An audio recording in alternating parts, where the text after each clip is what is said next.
We are now joined by Kurt Busch, winner of the Coors Light Pole Award for the 34th annual Exalta We Paint Winners 400 here at Pocono Raceway. Turned in a time of 50.676 seconds.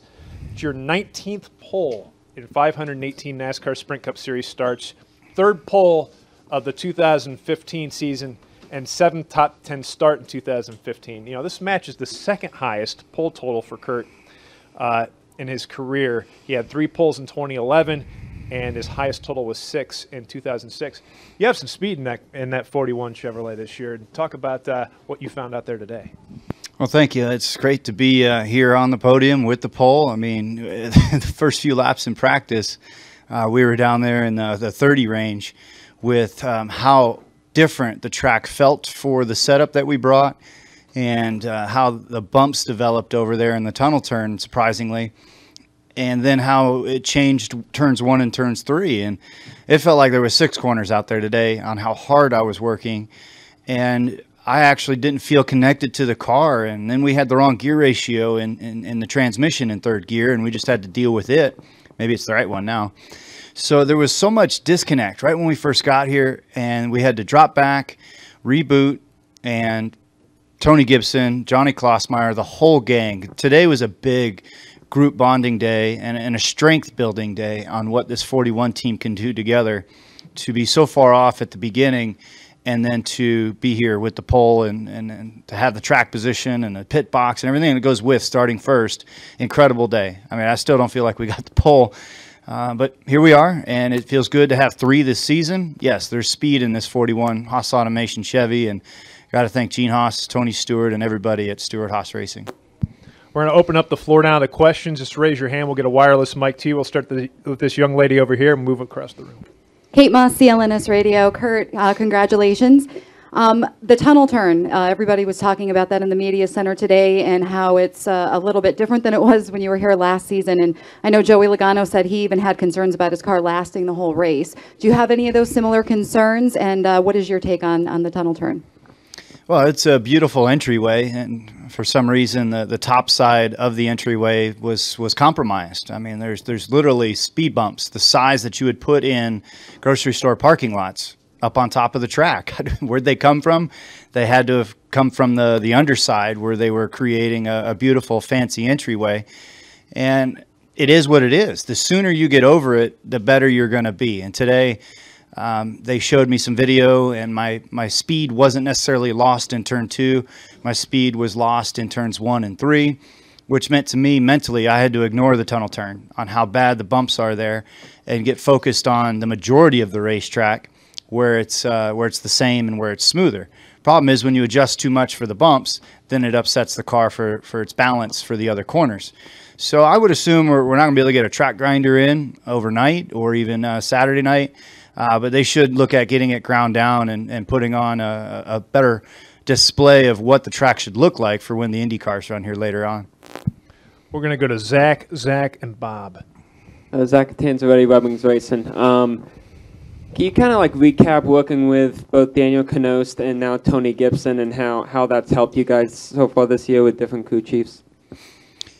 You know, today was a great day to lean on Daniel Knost on his setup that we ran here last year. We sat outside pole for this race last year, and today to be 30th in practice and to have a different setup in the car, we had to change things around. And that's where an experienced crew chief like Tony Gibson didn't sweat it.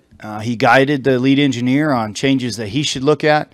The assistant engineer, the car chief, everybody chipped in to help us change our car around from being 30th, and we made all the right adjustments from when we were struggling in practice. And you do that with an experienced group of guys, and that's what I have on this 41 team. And so I just had to stay focused and stay calm, and today we were looking just to cash in on around 15th, and then we kept bumping up all through the 3 sessions, and here we are with the pole.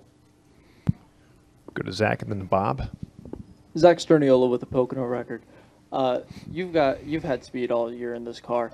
But specifically here for Pocono, you've got the Hendrick power under the engine, under the hood rather, and they've been dominant here these last 5 races. How much does that help you coming into this weekend?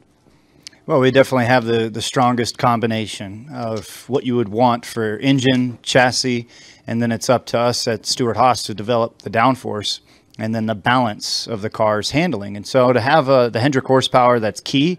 That puts us in up the top echelon, as well as the chassis design. We can't point any fingers at that side of things. They're the ones giving us the advantage to stay on top. And Kevin Harvick's leading laps every week. We're doing well, and today was a big day for this 41 team to develop into a big-time player. We're going to go to Bob, up to Jim, and over to Joseph. Bob Pockris, ESPN. During the race, when you're going over those bumps, if you're on the outside and there's somebody on the inside of you, will you have to give them more room in case they lose it, or do you just pinch them down there and hope for the best? At this point, it's a watch and learn. We'll watch the practice sessions tomorrow morning. The ARCA race will be tomorrow afternoon. That'll be the first good, solid indication of how we can race through there. And if it still is undetermined, then you go the conservative route, which is to get single file, and there needs to be the give and take. Give and take is very difficult in this day and age when the cars are developed the way they are with the aero package, that you're going to be trying to get all you can getting down into the tunnel turn. And so you can't let your day, though, get ruined by taking a risk going into a risky corner. And so you want a high percentage type pass. And if you're in a position that you're on the outside guy is going to have to yield. Go up front to Jim, and back to Joseph.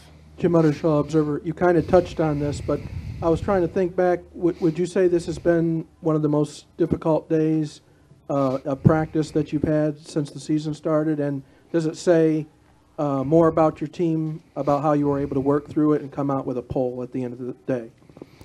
Again, it's very surprising to be up here with the pole. And at the same time, though, it's so satisfying to see what we did today and to know all the emotions, the feelings of staying calm, to have the lead engineer admit that he needed to do this, having the crew chief go, well, we need to look at doing that. And then I told them, as the gear ratio that we have, leave it in there. We'll work around it, because if we change that and then we're changing other things, we're going to put ourselves into a box and we're not going to know what answers we'll need for Sunday. And so everybody had to chip in and try to weigh out the best possible option. And it was an amazing run of the 3 sessions today, on to be loose the first outing, tight the second outing, and to be money the third outing. And then to have Denny spin and the rest of the group not complete their full laps.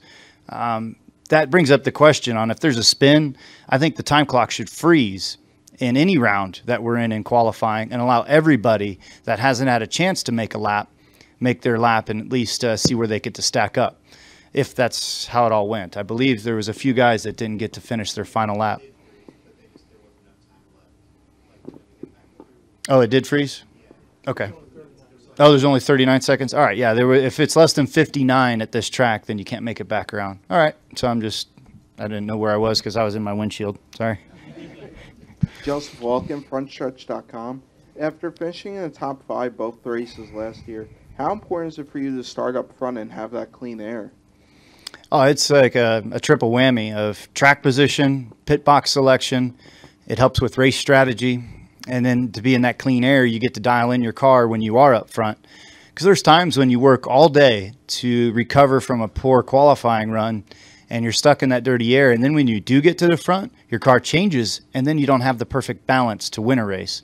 So we did a lot of good things today in practice. We need to back that up tomorrow, to see how our car stacks up in race trim. But feeling good about things. Do we have any more questions for Kurt? Over to Scott. Scott Walsh from the Scranton Times. Kurt, you talked a little bit about with these guys not making it out, making a lap. Was any of them concerned where you thought, I know we'll never know, but of the guys that didn't go, is there anybody you were particularly worried about that might have knocked you off the pole? Anytime you make the final round, it's the best quality 12 cars of the day. And if I look at the number board, there's Hendrick cars that are in the mix. And, Kevin Harvick, I think he got his lap in complete. But everybody is a threat. There's not one guy that you can really pinpoint because the lap time is so competitive. I mean, everybody's running in the sub 51s, and I mean, that's right on the ragged edge all the way around this racetrack. So it's a lot of fun to compete in this sport and to be in Sprint Cup, because you know the competition level is the fiercest out of anywhere. Well, Kurt, congratulations again on winning the Coors Light Pull Award, and good luck on Sunday. Great, thank you. Take care.